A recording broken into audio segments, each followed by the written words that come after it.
Hello everyone, welcome to battle IAS. आशा करता हूँ आप लोग बहुत अच्छे होंगे। आज हम 3 नवंबर का न्यूज़पेपर एनालिसिस करेंगे। इसमें टोटल मैंने 5 आर्टिकल लिए हैं, जिसमें पहला आर्टिकल बात करता है इसरो ने GSAT-7R सैटेलाइट का लॉन्च किया है। मैं आपको बताऊंगा कि सैटेलाइट क्या है, इस सैटेलाइट का पर्पस क्या है और जब इसका पर्पस सर्व हो जाएगा तो किस तरीके से ये इम्पैक्ट करेगी। अब यहाँ पे ये जो सैटेलाइट बनाई गई है ये इंडिजिनसली बनाई गई है, इसके जितने भी कंपोनेंट्स है और बहुत ही हैवी है।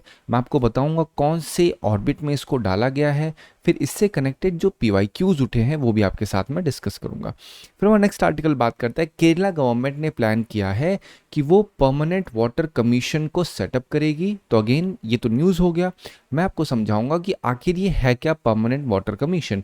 इसी से आपको पता होना चाहिए सेंट्रल वाटर कमीशन क्या है, फिर उससे कनेक्टेड जो PYQs हैं वो आपको बताऊंगा। यहाँ पे आपको रेशनल बताऊंगा कि भैया इन्होंने क्यों ऐसा कहा है कि हमें एक PWC चाहिए, मतलब खुद की परमानेंट वाटर कमीशन चाहिए, एस्टेब्लिश होने से कैसे इम्पैक्ट करेगी, क्या क्या उसके चैलेंजेस हैं। GS पेपर 2 के लिए काफ़ी रेलेवेंट है। इसी से कनेक्टेड क्वेश्चन GS 2 2013 में आया था, constitutional mechanism to resolve inter state water dispute. तो अब यहाँ पे जब आपको मैं बताऊंगा कर्नाटका गवर्नमेंट ने जो प्लान किया है तो उसमें एक ऑब्जेक्टिव ये है कि वो जो इंटर स्टेट वाटर डिस्प्यूट्स हैं उनको कहीं ना कहीं टैकल करना चाहते हैं। उसका पर्पस कहीं ना कहीं ये जो डिस्प्यूट्स हैं अलग अलग स्टेट्स के बीच में उनको टैकल, उनको एड्रेस करना भी एक ऑब्जेक्टिव है। तो ये क्वेश्चन उसी चीज़ के ऊपर है। तो अब जब आपको यहाँ पे जो पॉइंट्स बताऊंगा इस आर्टिकल में, उन सभी पॉइंट्स का इस्तेमाल आप कर सकते हैं इस क्वेश्चन को आंसर करने में। नेक्स्ट आर्टिकल बात करता है रामसर टैग देने की बात की गई है एक वेटलैंड का, जो कि रावमारी डोंडुआ आसाम में एक वेटलैंड है। तो अब मैं आपको बताऊंगा ये आखिर सिग्निफिकेंट क्यों है ये वेटलैंड। अब यहाँ पे कौन सी रिवर है, क्योंकि आपको पता है 2023 में क्वेश्चन पूछे थे, कुलेरू लेक के ऊपर क्वेश्चन पूछा था कि भैया इस वेटलैंड में कौन सी रिवर आके ड्रेन आउट हो रही है। तो वही सेम चीज़ आपको मैं यहाँ पे बताऊंगा, प्रोबेबिलिटी बताऊंगा कौन से क्वेश्चन पूछ सकते हैं। फिर मैं आपको प्रोसेस बताऊंगा कैसे रामसर साइट को डिक्लेयर किया जाता है, कौन कौन सी क्राइटेरियाज होती हैं, कौन कौन सी मिनिस्ट्रीज इसके अंदर इन्वॉल्व है, वो आपके साथ में डिस्कस करूंगा। फिर नेक्स्ट आर्टिकल बात करता है मॉडल यूथ ग्राम सभा के ऊपर। अब मैं आपको बताऊंगा आखिर इसका मतलब क्या है, यूथ ग्राम सभा हम क्यों कह रहे हैं, इसका मेन रेशनल क्या है, किस तरीके से मॉडल यूथ ग्राम सभा बनाने की बात की जा रही है, इसका क्या इम्पैक्ट पड़ेगा, किस तरीके से 73rd कॉन्स्टिट्यूशनल अमेंडमेंट एक्ट को ये कहीं ना कहीं केटर करता है। मैं एक ब्रॉड लेवल पे ये एक एडिटोरियल है जिस पे डिस्कस करूंगा मैं आपके साथ। नेक्स्ट आर्टिकल बात करता है ट्राई सर्विस एक्सरसाइज हुई है त्रिशूल 25। अब यहाँ पे आपको पहले मैं बता दूंगा ट्राई सर्विस एक्सरसाइज का नाम क्या है, त्रिशूल है।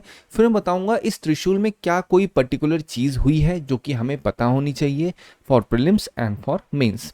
फिर हमारा लास्ट आर्टिकल बात करता है एक IAS की, IAS मतलब invasive alien species, it is not Indian administrative service, it is invasive alien species. उसका नाम क्या है, वाटर लेटिस। थोड़े दिन पहले आपको मैंने वाटर हयासिंथ के बारे में बताया था, प्रोसोपिस जूरीफेरा के बारे में बताया, तो यहाँ पे एक बार रिवाइज करवा दूंगा इस बारे में और क्या प्रोबेबिलिटी बन सकती है क्वेश्चन पूछने की वो भी आपके साथ में डिस्कस कर लूंगा।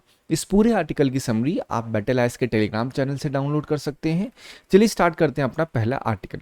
अब देखिए पहला आर्टिकल स्ट्रेट अवे ऐसे दिया हुआ है। अब यहाँ पे हम समझते हैं कि आज करंट में हमें क्या पढ़ना है इसके बारे में। तो करंट ये पढ़ना है कि इसरो ने सक्सेसफुली लॉन्च कर दिया है GSAT-7R, एक advanced Indian navy communication satellite है। अब यहाँ पे लोग UPSC में क्वेश्चन बोलेंगे तो वहाँ नेवी को रिप्लेस कर देंगे आर्मी से, एयरफोर्स से, या बोल देंगे भैया कमर्शियल, तो ये चीज़ कहीं ना कहीं गलत हो जाएगी। तो ये क्या है, GSAT-7R एक इंडियन नेवी की कम्युनिकेशन सैटेलाइट है जो सतीश धवन स्पेस सेंटर से लॉन्च की गई थी और बहुत ही पावरफुल लॉन्चर था जिसको हम LVM, ठीक है, ये एक रॉकेट लॉन्चर है जिससे इस सैटेलाइट को लॉन्च किया गया है। इसका वेट अप्रॉक्सीमेटली 4,500 किलो अप्रॉक्सीमेटली था। इंडिया की heaviest indigenously built communication satellite है। अब आप कहीं ना कहीं समझ रहे हो इसका पर्पस क्या है, कम्युनिकेशन करना, पर्टिकुलरली किसका, इंडियन नेवी में, ठीक है। तो अब ये आपको एक स्ट्रेट अवे भाषाएं मैंने जितनी थी बता दी है। अब हम समझते हैं कि इसको कहाँ डाला गया, it was placed into geosynchronous transfer orbit. अभी आपको मैं जियो स्टेशनरी बताऊंगा क्या है और फिर किस तरीके से इसको वहां पे डाला गया है, बट ये आपके आज के आर्टिकल के लिए करंट अफेयर हो चुका है। कितनी चीज़ें, पहले जीसैट समझो क्या है वो समझ लिया आपने, इंडिया की हैवीएस्ट इंडिजिनसली बिल्ट है, दैट्स ऑल। अब हम बात करते हैं आखिर ये जीसैट 7R के ओवरव्यू के बारे में, ठीक है। इसको लॉन्च किया गया वो बता दिया मैंने, इसका क्या वेट था वो बता दिया, इंडिजिनसली बिल्ट की गई है वो भी समझा दिया। इसका यूज़ क्या है, मतलब इंडियन नेवी के लिए अगर ये लॉन्च की गई है तो कोई ना कोई तो इसका यूज़ होगा। तो इसका पर्टिकुलरली यूज़ क्या है कि भाई एक सिक्योर वॉइस, डेटा और वीडियो कम्युनिकेशन प्रोवाइड करना इंडियन नेवी को, एंश्योर करना कि रियल टाइम कनेक्टिविटी हो सके शिप्स के बीच में, सबमरीन्स, एयरक्राफ्ट्स और मैरीटाइम ऑपरेशन सेंटर्स के बीच में एक रियल टाइम कनेक्टिविटी एस्टैब्लिश हो सके। साथ ही साथ क्या है, जो नेटवर्क सेंट्रिक वॉरफेयर है उसको सपोर्ट करना, मैरीटाइम डोमेन में एक अच्छी खासी अवेयरनेस को भी प्रमोट करना। क्योंकि अक्सर क्या होता है, नेटवर्क सेंट्रिक वॉरफेयर मतलब क्या होता है, वॉरफेयर एक हो रहा है जहां पे क्या हो रहा है, बैटल्स में आपका वेपन्स का इस्तेमाल हो रहा है, लेकिन यहाँ पे नेटवर्किंग का वॉरफेयर में जब इस्तेमाल हो, जैसे साइबर अटैक, और क्या हो सकता है, जो यूएवीज होते हैं उनको डिटेक्ट करना, ये सब के सब स्पेस में आते हैं, जो कि आपका नेटवर्क सेंट्रिक वॉरफेयर होता है। तो इसमें इस सैटेलाइट का जो कि जीसैट 7R नाम की है बहुत ज़्यादा इस्तेमाल होगा, ठीक है। इम्पैक्ट क्या होगा, इंडिजिनसली बिल्ड है, ये मेंस के लिए आपको पता होना चाहिए, आत्मनिर्भर भारत में इसको बहुत बूस्ट मिलेगा। फिर ये इंडिया की मैरीटाइम सिक्योरिटी को और ज़्यादा एनहांस करेगी। फिर जो हमारी डिपेंडेंस है फॉरेन लॉन्चर्स पे, कभी भी हमें अगर अपनी हैवी सैटेलाइट्स लॉन्च करनी होती हैं तो हम फॉरेन रॉकेट लॉन्चर्स के ऊपर डिपेंड होते हैं, लेकिन अब ये हमने क्या किसमें किया है, इंडिजिनसली किया है, तो हमारी डिपेंडेंस कहीं ना कहीं कम होगी। हमारी joint operational capability arm forces में, ऐसा नहीं केवल नेवी को ही सर्व करेगी, बट पर्टिकुलरली नेवी के रेस्पेक्ट में किया गया है, लेकिन नेवी जब इस्तेमाल करके जो इनपुट या इंटेल लेगी उसको और आर्म फोर्सेस के पास भी तो जाएगा, तो काफ़ी ज़्यादा स्ट्रेंथनिंग होगी। अब आपको जीटीओ के बारे में समझिए, जीटीओ क्या है, ये एक इलिप्टिकल ऑर्बिट है जो सैटेलाइट्स किस लिए जनरली यूज़ किस लिए की जाती है, यहाँ पे जो सैटेलाइट्स होती है उसको जियो स्टेशनरी ऑर्बिट से ट्रांसफ़र किया जाता है। इसमें आपको पहले ये पता होना चाहिए what is Jio stationery orbit. अगर साधारण सी भाषा में बताऊँ तो आप जियो स्टेशनरी ऑर्बिट को, एक सेकेंड, चलो कोई बात नहीं, यहाँ पे नहीं है, मैं आपको ऐसे समझा देता हूँ। यहाँ पे what is Jio stationery orbit, अब मान लेते हैं कि ये आपकी धरती है, ठीक है, ये आपका इक्वेटर है, तो इक्वेटर पे क्या होता है, इक्वेटर के एग्जैक्टली प्रोपोर्शन में 36,000 किलोमीटर अप्रॉक्सीमेटली ऊंचाई पे एक सैटेलाइट को जब डाल दिया जाता है तो वो आपकी जियो स्टेशनरी, मतलब जियो मतलब क्या है, जियो मतलब धरती, स्टेशनरी मतलब क्या है, एक जहां पे रुक जाना। मान लो अगर आप यहाँ इक्वेटर पे इस पॉइंट पे हो और इसी के ऊंचाई पे, इसी के जस्ट एकदम परपेंडिकुलर पे एक सैटेलाइट है, तो वो आपको हमेशा कंटिन्यूसली दिखती रहेगी, तो वो जियो स्टेशनरी हो गई। और जियो सिंक्रोनस क्या हो जाएगा, फिर यहाँ पे थोड़ी सी ऑर्बिट को चेंज कर देना, वो आपकी जियो सिंक्रोनस हो जाएगी। तो आपको पहले जियो स्टेशनरी पता है तो उसी से तो जियो सिंक्रोनस आया हुआ है। और यहीं पे आपको पता होना चाहिए पोलर ऑर्बिट क्या होता है। पोलर ऑर्बिट होता है जो आपका नॉर्थ पोल यहाँ पे है और जो साउथ पोल है, सैटेलाइट इस डायरेक्शन से इस डायरेक्शन में, इस डायरेक्शन में, मतलब नॉर्थ टू साउथ जनरली या साउथ टू नॉर्थ, जैसे भी वो मैकेनिज्म किया जाएगा वहां पे ये यूज की जाती है पोलर ऑर्बिट में। यहाँ पे क्या होता है, सैटेलाइट हर दिन सेम टाइम पे उसी जहाँ पे दिखती है, अगर थोड़ा सा आगे पीछे हो जाओगे सैटेलाइट वहां से निकल जाएगी। ये एक खासियत होती है पोलर ऑर्बिट की। पोलर ऑर्बिट के ऊपर डिस्कशन नहीं था, लेकिन फिर भी मैंने आपको समझा दिया है क्या होती है पोलर ऑर्बिट। तो अब यहाँ पे क्या है, elliptical orbit is use to transfer satellite from earth to geostationary orbit. ये आपको अब की क्यों लिखा गया है, मेन पर्पस ये है कि भाई साहब जो जियो स्टेशनरी ऑर्बिट है वहां पे अगर एक जहाँ पे स्टैटिक कर दी जाएगी तो इससे क्या होगा, नेवी को कंटिन्यूस लेवल पे कम्युनिकेशन एक बहुत अच्छी तरीके से मिलेगा, रियल टाइम बेसिस पे हर एक चीज़ की एक्सेसिबिलिटी मिलेगी। तो ये काफ़ी ज़्यादा इंडिया का जो आत्मनिर्भर मिशन है उसके साथ साथ जो इंडिया का नेटवर्क सेंट्रिक वॉरफेयर है उसमें भी बहुत ज़्यादा एनहांसमेंट होगा, ठीक है।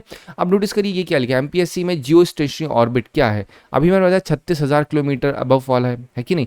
फिर 2018 क्वेश्चन देखिए, ये किसके ऊपर बात कर रहा है, with reference to Indian regional navigation system IRNS has 3 satellites in geostationary and 4 satellites in geosynchronous। तो ये आपको पता होना चाहिए, टोटल 7 सैटेलाइट, ये सही है, ठीक है। उस रेफरेंस में ये बात हो रही है, 2018 के रेफरेंस में क्वेश्चन आया तो उस समय ये सही था। फिर कह रहे हैं कि IRNS covers entire India in about 5500 square kilometre, तो नहीं, ऐसा बिल्कुल भी नहीं है। फिर आप नोटिस करोगे India have its own navigation satellite system.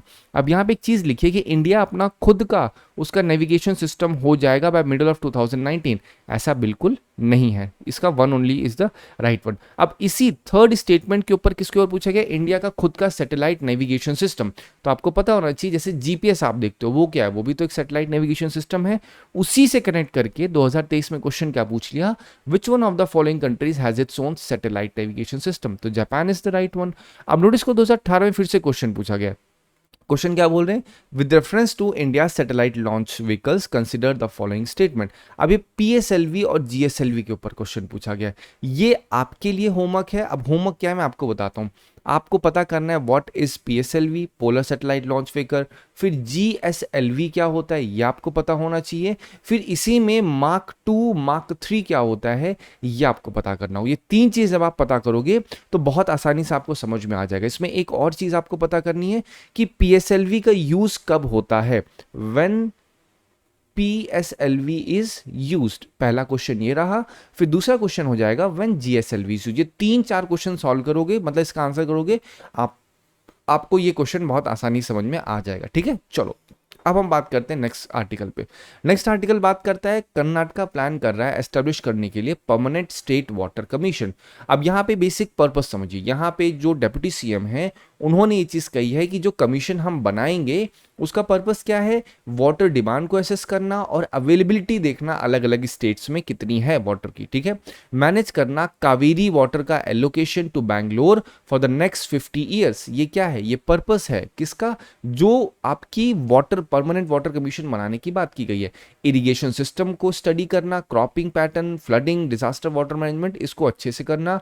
फिर जो फार्मर्स के ऊपर रिस्पॉन्सिबिलिटी होती है वाटर यूज करने की, वो कहीं ना कहीं और ज्यादा एफिशिएंट करना इस सेंट्रल, या आप सेंट्रल नहीं है, ये परमानेंट वाटर कमीशन का काम है। ठीक है, अब ये कहीं ना कहीं किससे लेसन ले रही है, तो सेंट्रल लेवल पे एक बॉडी है जिसका नाम है सेंट्रल वाटर कमीशन, तो उसी के पद चिन्हों पे ब्लूप्रिंट पे स्टेट लेवल पे परमानेंट वाटर कमीशन बनाई गई है। Why is it being done, क्योंकि वाटर डिस्प्यूट है, फ्रीक्वेंट वाटर कॉन्फ्लिक्ट्स होते हैं कावेरी कृष्णा रिवर पे नेबरिंग स्टेट्स के साथ। तो उनका कहना है कि भैया अगर हमारे पास खुद की परमानेंट रिवर कमीशन होगी तो हम इस डिस्प्यूट को थोड़ा बहुत रोक पाएंगे, टैकल कर पाएंगे। Urban water stress, urban areas में वाटर की डिमांड बहुत ज्यादा है, तो उसको टैकल करने के लिए ये कमीशन बनाई गई है। क्लाइमेट चेंज तो है ही, साथ ही साथ एक लॉन्ग टर्म प्लानिंग भी करना जिससे वाटर सिक्योरिटी अगले 50 साल तक इंश्योर की जा सके, बिल्कुल साइंटिफिक, एलोकेटेड और मॉनिटरिंग तरीके से। ठीक है, ये क्या हो गया, ये रीजन है क्यों परमानेंट वाटर कमीशन बनाई जा रही है। फिर आता है इम्पैक्ट क्या होगा। पहली चीज तो ये हो गई भैया हम इस काम को इस वजह से कर रहे हैं, तो अब जो हम काम करेंगे उसका इम्पैक्ट क्या होगा। पहली चीज तो वाटर गवर्नेंस बेटर हो जाएगी, इरिगेशन एफिशिएंट हो जाएगा, वाटर डिस्प्यूट कहीं ना कहीं रिड्यूस हो सकता है, अर्बन वाटर प्लानिंग होगी और डिजास्टर मैनेजमेंट भी कहीं ना कहीं इम्प्रोवाइज हो जाएगा। फ्लडिंग, डॉट्स के जो इंसिडेंट्स देखने को मिलते हैं उसमें कहीं ना कहीं इंप्रूवमेंट होगा। अगर इंप्रूवमेंट नहीं भी होगा तो at least we would be prepared, हमारी जो प्रिपेयर्डनेस है वो थोड़ी बहुत सही हो जाएगी। ये जो पॉइंट्स लिखे हैं बेटा ये as it is mains answer writing के लिए बहुत ज्यादा जरूरी है। ठीक है, इसीलिए मैं आपको बोल रहा हूं ये सारी चीजें। चैलेंजेस क्या क्या है, कोऑर्डिनेशन के इश्यूज हैं, political interference, funding constraint, implementation gap, और साथ ही साथ जो फार्मर्स हैं उनको एक तरीके से गाइडेंस देना कि भैया आप वाटर का इस्तेमाल कैसे करो, तो कहीं ना कहीं वो चीज़ क्या है, वो एक रेसिस्टेंस पैदा कर सकती है। सोल्यूशन क्या है, सोल्यूशन क्या है, कमीशन को ऑटोनॉमस और स्टैट्यूटरी बनाना होगा। थोड़ी दिन पहले आपको मैंने बताया था ऑटोनॉमस बॉडी के ऊपर मेंस में क्वेश्चन पूछा गया है। जब भी मैं बोलूं कि यहां इस पर्टिकुलर चीज से ये क्वेश्चन पूछा गया है तो एक बार उसको जरूर आप एक बार टेस्ट किया करो, देखा करो कि क्या वो एक्चुअल में एक सवाल पूछा गया है या नहीं पूछा गया है। और क्या, रेगुलर डेटा कलेक्शन करना, पब्लिक एक्सेस प्रॉपर तरीके से पब्लिक के पास होना, ट्रांसपेरेंट फॉर्मेट में, माइक्रो इरिगेशन को प्रमोट करना, क्रॉप डाइवर्सिफिकेशन करना जिससे पानी की बचत की जा सके, डिस्ट्रिक्ट लेवल पे वाटर सेल्स को बनाना जिससे कमीशन लोकल मॉनिटरिंग ढंग से कर सके, स्टेक होल्डर्स का पार्टिसिपेशन सभी का होना। ये क्या करेगा, ये जो सॉल्यूशन देगा जो प्रॉब्लम्स प्रिवेल कर रही हैं। तो मैंने आपको पहली चीज क्या बताई, ये परमानेंट वाटर कमीशन क्यों बनाई जा रही है। सेकंड चीज बताई मैंने कि बनाने के बाद इसका इंपैक्ट क्या होगा, और जब इंपैक्ट होगा तो चैलेंजेस क्या क्या हो सकते हैं उसके काम में, और जो चैलेंजेस होंगे उनके सोल्यूशंस क्या क्या होंगे, ये मैंने आपके साथ डिस्कस कर दिया। अब यूपीएससी 2022 में क्वेश्चन देखिए, which one of the following has been constituted under environmental protection act 1986। तो अब यहाँ बात हो रही है एनवायरमेंटल प्रोटेक्शन एक्ट 1986 में कौन सी बॉडी को कॉन्स्टिट्यूट किया गया था। तो आपको ये पता होगा कि यहाँ पे सेंट्रल ग्राउंड वाटर अथॉरिटी को बनाया गया था, तो ये चीज़ कहीं ना कहीं आपको पता होनी चाहिए। अब आपको यहीं पे वर्ड है सेंट्रल वाटर कमीशन, तो आपको ये भी पता होना चाहिए क्योंकि यहाँ पे अभी मैंने परमानेंट वाटर कमीशन के बारे में डिस्कशन किया आपसे, ठीक है। चलो अब मैं बात करता हूँ नेक्स्ट आर्टिकल पे। ये बात किसके ऊपर कर रहा है, जैसे क्या लिखा है, जो एक्सपर्ट्स हैं उन्होंने हाथों को मिलाया है, मतलब हैंड जॉइन किए हैं रामसर साइट को एक टैग देने के लिए। मतलब बेसिकली एक वेटलैंड है जिसका नाम क्या है, राउमरी डोंडवा वेटलैंड, उसको रामसर साइट का टैग देने के लिए आपस में लोगों ने हाथ मिलाया कि भैया हमें कोशिश करनी होगी कि इस वेटलैंड को रामसर साइट का दर्जा मिल जाए। तो जो वेटलैंड कॉम्प्लेक्स है बेसिकली ये आसाम में है। आप ये समझ के चलो वेटलैंड मतलब, वेट मतलब क्या होता है गीला, लैंड मतलब जमीन, तो गीली जमीन को वेटलैंड कहते हैं। तो मतलब ऐसा एरिया जो कि कहीं ना कहीं वाटर से ड्रेन है या वाटर के किनारे है या वाटर में सबमर्ज्ड है, वो सारे वेटलैंड की कैटेगरी में आते हैं। पर्टिकुलर देखा जाए लाओखुआ वाइल्ड लाइफ सेंचुरी और ये काजीरंगा टाइगर रिजर्व का हिस्सा है क्या, रावमरी डोंडवा। अब यहाँ पे आपको पता होना चाहिए ब्रह्मपुत्र रिवर इसमें ड्रेन होती है, जैसे कोलेरू लेक के ऊपर पूछा गया था वैसे यहाँ पे पूछा जा रहा है। इकोलॉजिकल इंपॉर्टेंस क्या है, ये होस्ट करता है वेटलैंड अप्रोक्सीमेटली 120 बर्ड की स्पीशीज का, साथ ही साथ माइग्रेटरी और जो थ्रेटेड वंस हैं वो भी इंक्लूड होती हैं। इस वजह से सब लोगों ने हाथ मिलाया कि भैया ये जो रावमरी डोंडवा है इसको हमें वेटलैंड से उठा के रामसर साइट बनाना होगा, ठीक है। तो ये एक पार्ट हो गया। अब जब मैंने बोला रामसर साइट बनाना होगा तो क्या प्रोसेस होता है एक पर्टिकुलर वेटलैंड को रामसर का दर्जा देने में। पहला आइडेंटिफिकेशन होता है, एक प्रपोजल दिया जाता है स्टेट या यूटी में कि भैया कि अगर एक पर्टिकुलर वेटलैंड की इकोलॉजिकल इंपॉर्टेंस है तो हम उसको आइडेंटिफाई करेंगे। डॉक्यूमेंटेशन किया जाएगा कि भैया उसमें जो बायोडाइवर्सिटी, हाइड्रोलॉजी, इकोसिस्टम सर्विसेज किस तरीके से हैं, वो डॉक्यूमेंटेशन करने के बाद नेशनल लेवल पे भेजा जाएगा। तो नेशनल लेवल पे जो यूनियन मिनिस्ट्री ऑफ एनवायरनमेंट है वो उस चीज़ को एक्सेप्टेंस देगी, फिर वो फॉरवर्ड करेगी रामसर सेक्रेटरीट को स्विट्जरलैंड में, और फाइनली रिव्यू करने के बाद ऑफिशियली डिक्लेयर कर दिया जाएगा कि भैया ये पर्टिकुलर साइट जो एक है ये रामसर साइट है, जिसे वेटलैंड ऑफ इंटरनेशनल इंपॉर्टेंस कहते हैं। और सिग्निफिकेंस क्या होगा, रामसर साइट का दर्जा किसी भी वेटलैंड को मिलता है तो वो ग्लोबल रिकॉग्नाइज किया जाता है, फंडिंग मिलती है और कहीं ना कहीं लीगल प्रोटेक्शन होता है। तो ये देखो फंडिंग मिलती है, ये कोई प्रोसेस नहीं है लीगल की मिलना ही मिलना है, एनहांस हो जाती है। आप सोच के देखो अगर कोई राज्य सरकार या स्टेट गवर्नमेंट है उसके इलाके में एक वेटलैंड होगा तो क्या वहां पे वो फंडिंग नहीं करेगी, wetland in the sense Ramsar site होगी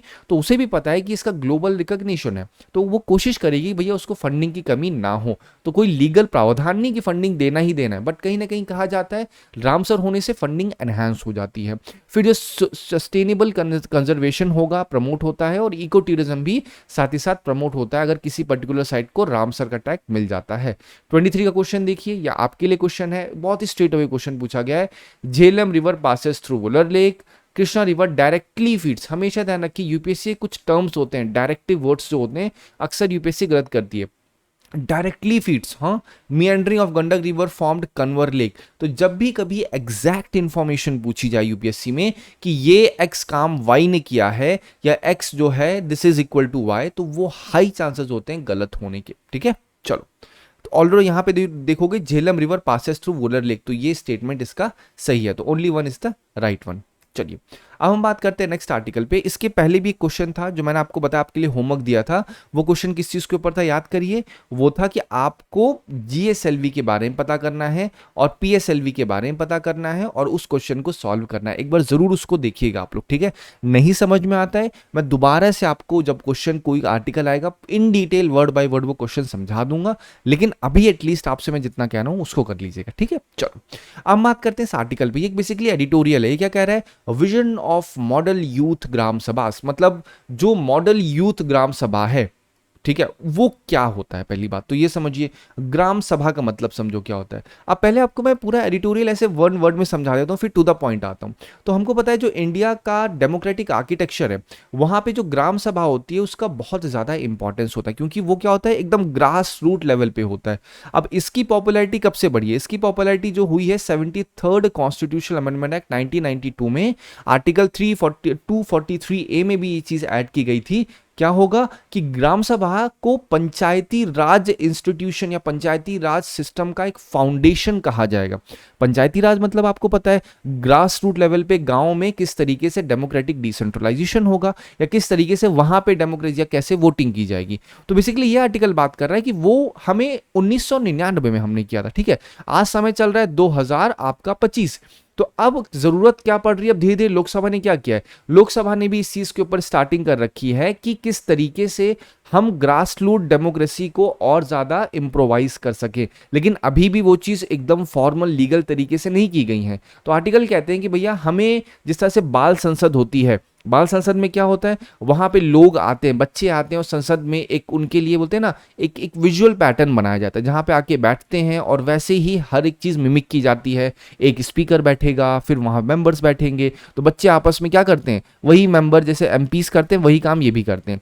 तो यहाँ पे इनका कहने का मतलब एडिटोरियल में कि हमें ठीक उसी तरीके से मॉडल यूथ ग्राम सभा भी होनी चाहिए, जहां पे एक ग्राम सभा बनाई जाए, वर्चुअल बनाओ या फिर जनरली आप फिजिकल फॉर्मेट में बनाओ, तो जो गांव के बच्चे हों वहां पे आके देखें कि ग्राम सभा एक्चुअली वर्क कैसे करती है और किस तरीके से राज्य या फिर जो जनरली गांव होता है उस गांव में काम कैसे होता है, प्रोसेस क्या होता है, कौन होता है आपका प्रधान, कौन होता है सचिव, कौन होता है आपका जो जिला पंचायत सदस्य। ये सारे वर्ड्स क्या हैं, ये सारी टर्मिनोलॉजी से जो गांव में यूज की जाती हैं। तो आर्टिकल बेसिकली कह रहा है कि हमें भी ऐसा करना पड़ेगा कि जैसे बाल संसद हो रही है तो वैसे हमें क्या करना पड़ेगा, हमें बाल ग्राम सभा बनानी पड़ेगी। इससे क्या होगा, इससे कहीं ना कहीं ट्रांसफॉर्मेशन होगा ग्राउंड ग्रास रूट लेवल पे। जो बच्चे होंगे उन्हें समझ में आएगा कि लोकतंत्र काम कैसे करता है।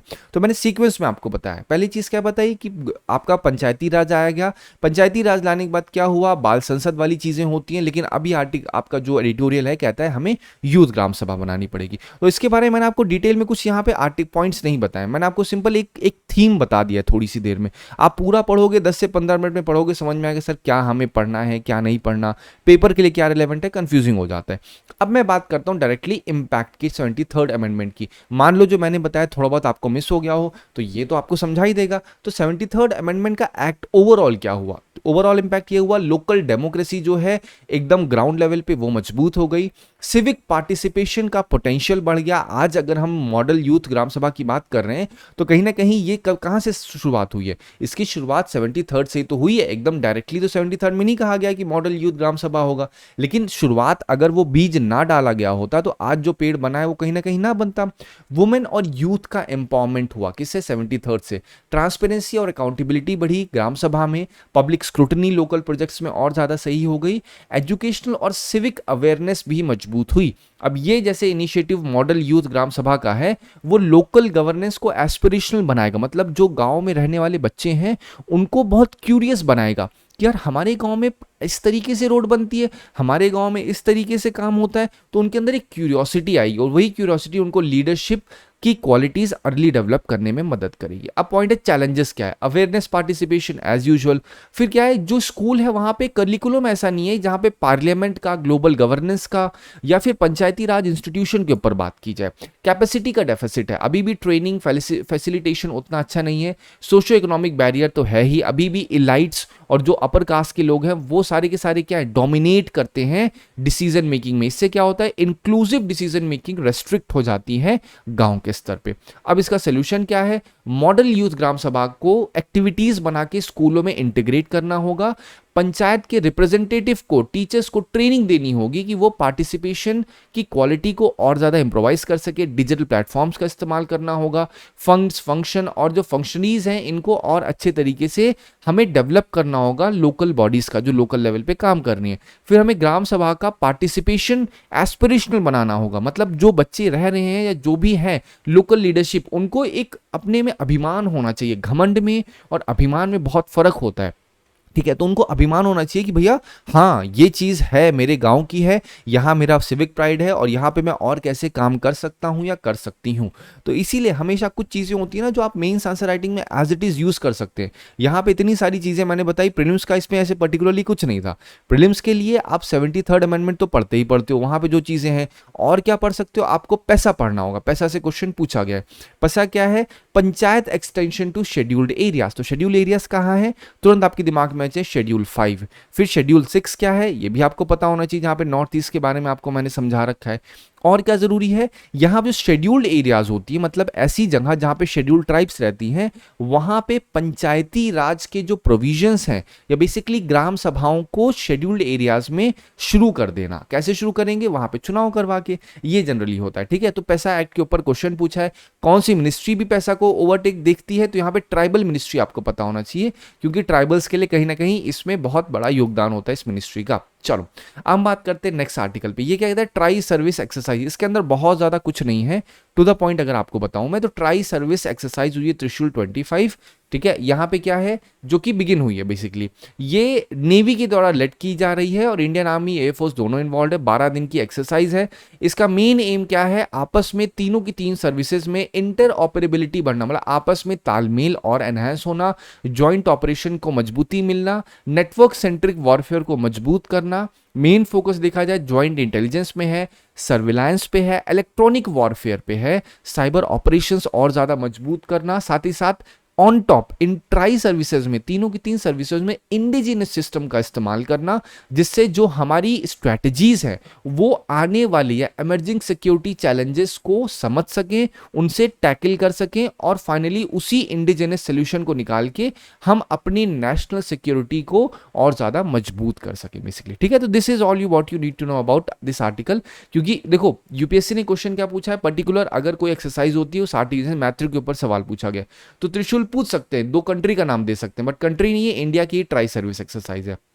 अब देखिए एक छोटा सा स्नैप है, अब इसमें आपको पता क्या होना चाहिए। यहां पे एक चीज देखो लिखा हुआ है, क्या है, a drone view shows worker removing water lettuce. अब ये वाटर लेटिस क्या है, बेसिकली ये आपकी एक इन्वेसिव प्लांट की स्पीसीज है, आईपीएस है। एक होता है इन्वेसिव एलियन स्पीशीज है, तो एलियन स्पीशीज में आपका वो एनिमल भी हो सकता है, प्लांट भी हो सकता है, ये भी तो है। लेकिन ये पर्टिकुलरली जो आपका बता रहा हूं वाटर लेटिस, ये क्या है, ये एक तरीके से इन्वेसिव प्लांट की स्पीशीज है। इसको इन्वेसिव एलियन स्पीशीज भी कह सकते हो, तो कंफ्यूज मत होना सर ये आपने आईपीएस बोला इन्वेसिव प्लांट स्पीशीज, तो क्या ये अलग है इन्वेसिव एलियन स्पीशीज से? नहीं, एलियन मतलब क्या होता है, ऐसी चीज जो बिलोंग ना कर रही उस एरिया में। अब मान लो ये एक वाटर बॉडी है, यहां पे वाटर लेटिस आ चुके हैं, मतलब ये यहां बिलोंग नहीं कर रहे हैं, लेकिन आके इन्होंने अपनी कॉलोनी बना ली है। तो अब इस पानी के अंदर जो मछली रह रही होंगी, फिश रह रहे होंगे, या जो और दूसरे ऑर्गेनिजम्स रह रहे होंगे, वो सब के सब इन्वर्सली इंपैक्ट होंगे? नहीं होंगे, क्योंकि ग्रीनरी है, दैट मींस क्लोरोफिल है। क्लोरोफिल है मतलब फोटोसिंथेसिस कर रहे हैं, मतलब ऑक्सीजन को क्या कर ले रहे हैं, ऑक्सीजन को ये लोग सारी की सारी ले रहे होंगे। तो कहीं ना कहीं प्रॉब्लम हो रही होगी, जो अंदर एक प्रॉपर इकोसिस्टम बना होगा, एक्वेटिक बेसिकली इकोसिस्टम बना होगा, उसे बहुत प्रॉब्लम होती है। तो जो आपकी इन्वेसिव एलियन स्पीशीज होती है क्या होती है, इसी तरीके से एक और एलियन स्पीशीज का नाम क्या है, वाटर हायासिंथ। वाटर हायासिंथ के बारे में ये देखिए, एक आर्टिकल था, मैंने स्नैप डाल दिया, ये वाटर हायासिंथ के ऊपर है। ये प्रैक्टिस क्वेश्चन है, कहा जाता है it is among the world's worst invasive aquatic weed. सोच के देखो यहां पे क्या है, क्या ये है ऐसा? Absolutely. It improves oxygen availability for fish by increasing photosynthesis. क्या ऐसी करती है? नहीं। वाटर हायासिंथ क्या करेगा, ऑक्सीजन की अवेलेबिलिटी ही कम कर देगा, तो फिशेस जो होंगी उनके पास ऑक्सीजन सप्लाई नहीं हो पाएगी, ये अपने को ही सारा खाना ले लेंगे, तो one only is the right one. अब यहाँ पे जो आर्टिकल था थोड़े दिन पहले बताया था, वो किस पे मैंने वहां समझाया था कि इन्वेसिव एलियन स्पीशीज क्या होती है, मतलब ऐसे स्पीशीज जो कि उस पर्टिकुलर एरिया को बिलोंग नहीं कर रहे हो, लेकिन फिर भी बाहर से आ गए हों, और बाहर से आने के बाद उस करंट एरिया की जितनी भी लाइफ है उस सबको इन्वर्सली इंपैक्ट कर दें। यही बेसिकली इन्वेसिव एलियन स्पीशीज कहलाते हैं। एक बार पढ़ोगे समझ में आ जाएगा। और इसी 2018 में क्वेश्चन मतलब इसी जो इन्वेसिव एलियन स्पीशीज है इसके ऊपर क्वेश्चन पूछा गया था, प्रोसोपिस जूलीफेरा क्या करता है। ये जनरली आप नोटिस करोगे तो क्या है, it tends to reduce the biodiversity in the area in which it grows. तो आपने गांव में देखा होगा ये सारे जो पेड़ होते हैं ये क्या करते हैं, ये बायोडाइवर्सिटी उस एरिया की बहुत क्या करते हैं, रिड्यूस कर देते हैं। कैसे? वहां पे वाटर को बहुत ज्यादा एब्जॉर्ब करेंगे और उससे क्या होगा कि आसपास की चीजों को उतनी ज्यादा न्यूट्रिएंट्स नहीं मिल पाएंगे। तो B is the right one. I hope आपको इस आर्टिकल से मदद मिली होगी, जहां मैंने पूरा आपको इन्वेसिव एलियन स्पीशीज के बारे में बताया। Thank you so much for watching this video.